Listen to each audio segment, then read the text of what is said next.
the plain truth about the attack on the 23rd on the 5 villages that were attacked on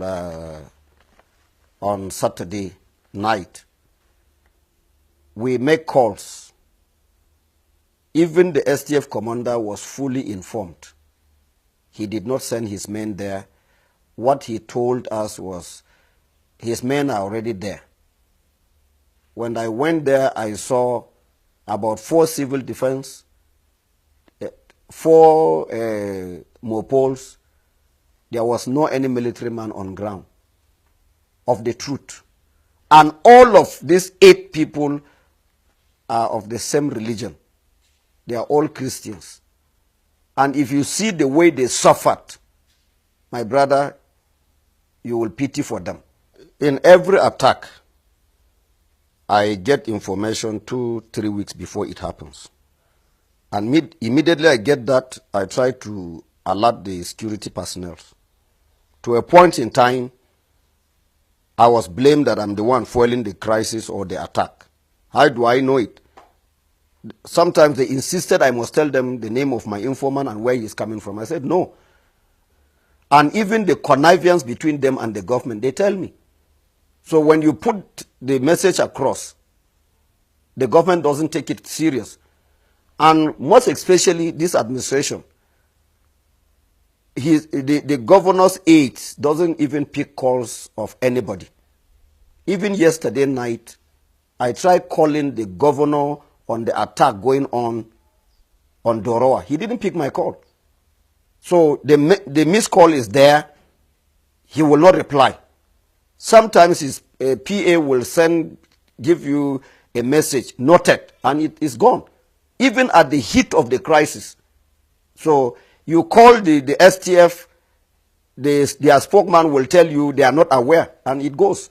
And most especially, the attack is perpetrated by these military men. They aid them in carrying the attack. So we always give information before it happens. The CIB, they are everywhere and they bring information. But the most painful thing is that the people they are giving them this information are part of the attackers. And they will not even want the police commissioner to know about it. Neither. They will send it further for further investigation. They don't allow it to go. So they must remove those that are on those decks so that information will flow. So when we were on our way to go and recover these corpses, the corpses and the injured, the same STF commander, with the advice of Brigadier General M.A. Bello, told him that we should not pass through. And he was the one that called the defense headquarters, and the CDS told the STF commander, Major General Anthony, that he should not allow anybody to go and carry any corpse. He did. He delayed us for 2.5 hours. The police that was given to us to assist us with about 13 operational vehicles, that's Hilux, he couldn't allow us to pass. It's security versus security. So they had to turn back and go back to their base in Barikin Ladi. So from there, I insisted I must go, because I can't allow my people to just die like that without any burial. So I forced myself in with some few people with me, and we entered. Immediately we were approaching the villages. We started seeing the Fulanis grazing on the farm that is already been wheat and then planted. They were grazing on the farmland. We have the videotapes and everything. Then about 5 or 3 meters away, we started seeing some decomposed corpses in the bush along the roads. That was when we started piling these dead bodies. And finally, in Ngar village, we recovered about 78 dead bodies, apart from the missing one. Our Reverend Vincent Bukar, was recovered on the 25th of June 2018. And then in Ganarop, we recovered 33 dead bodies. In Ruku, we recovered 38 dead bodies. Gindi Akwati, we recovered 40 dead bodies. In Barik in Ladi, we recovered 2 dead bodies. In Kaikai, we recovered 9 dead bodies. In Shonong, Iriom local government, we recovered 9 dead bodies. And in Nyer, we recovered 86 dead bodies. And all these villages, we have the names of those that were killed, even children of 2 months, 4 months, and 1 year were macheted. What kind of a human being is that? So, some of them were supposed to survive because they didn't give them any helping hand to take them to any hospital or any clinic around. They died. That is from the information I got from the Hausa Fulani community there. So for that, the military, the STF completely, they did not give any helping hand to anybody. I'm saying this, I can defend this in any court of law. Well, the state governor, his lapses. So he doesn't care about what is happening to us. He is always in Abuja. He is always with the president. So we don't have a governor on the plateau. I'm saying this without any mixing of words. My name is Jerry Datim. He can say anything. We don't have a sitting governor on the plateau. He has no role to play. He is loyal. His loyalty is to Buhari. So we don't have a governor. I'm saying this without any contradiction. Presently, we have lost nothing less than or more than 87 villages to the Fulanis completely. No indigene, no landowner is living in those places. Mind you, in part of Riom local government, the Fulanis told the landowners when they went to farm that, what brought you here? Who gave you this land? They said, it's my own. They said, my friend, will you pack and go or else we kill you here? And the old man and his wife refused to go. They killed him. The same thing in Bokos. 9 villages raided. Up till now, no indigene has gone back to that place in Darfur. And they are planning to take over Butura. Very soon they will take over. Yesterday night they have taken over Doroa. They extended to Marabang Kantoma and then Jakatai. So if really the federal government wants peace, for us to live in peace, they should ask these Fulanis to vacate those villages that has been taken over by them with immediate effect. If they really want us to live in peace, they should ask the Fulani to vacate all these places that they have occupied, that it has become their territory. We have one traditional ruler who is taking care of us, who is our voice, is Aku Uka of Wukari.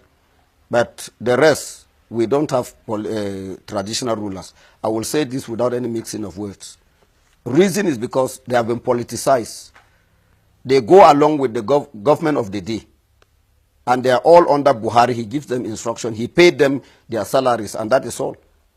We are no longer important to any traditional ruler on the planet Earth. Those that did the killing, as I told you, the burial that took place in Gar, which I did, I officiated the burial. It was the same Fulanis and the Hausa community within there that helped me in digging the grave. And they know the perpetrators. They know them. They saw their guns. And nobody was arrested. But for some of our boys who were carrying cutlasses, they were arrested. So you cannot arrest a militia that is trained by federal government. You can't arrest them because they are the ones that send them. Like Maiduguri, Borno and Yobe, Adamawa, they have civilian JTF. Can you arrest civilian JTF? You can't. So they are part and parcel of the military. So you cannot touch your colleagues. But the soldiers can arrest, they can harass police, but they cannot harass the Fulanis. Everybody knows that the military are part of the problem. If they remove security, if they remove the STF or JTF, wherever they are today in this country, we will live in peace.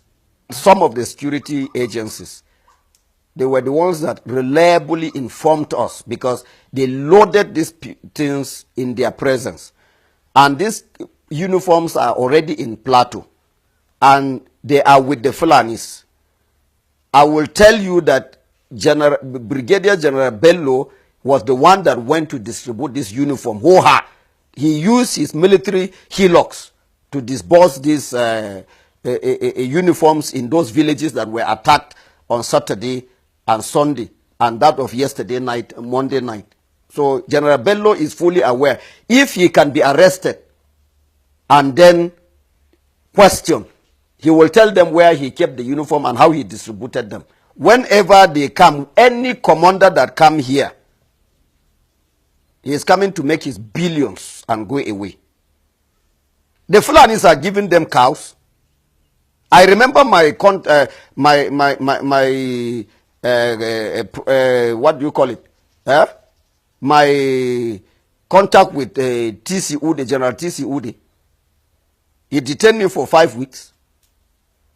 He collected cows from the Fulanis. The day he moved the cows from Plateau to his village, that was the day I made my call, and he was retired. Voluntarily, by force. The same thing all of them are doing. They will tell you they are Christians. General Anthony is speaking with the Sultan. He takes directive from Sultan direct. Because Bello is here on a mission. What kind of a country is that? People, the whole world have spoken about the combination of the army chiefs. But Buhari is not giving us consent. So he is here to actualize Islamization of Nigeria. But let me tell you, whosoever is listening to me, there will be no 2019 in Nigeria. I'm not prophesying. There will be no 2019 in Nigeria. The blood of those 4 months, 3 months children that were shed in Gar and other villages, it will go back to them. All of them will pay for it dearly. Very soon, Lalong will get his own share by the special grace of God. I am not God, but God is still at work. If the God of Moses can lead the children of Israel to cross the Red Sea, we still worship that God today. We will cross the Red Sea. Lalong is counting his days. Whosoever is with him should repent and then turn over so that we can forge ahead. God bless you.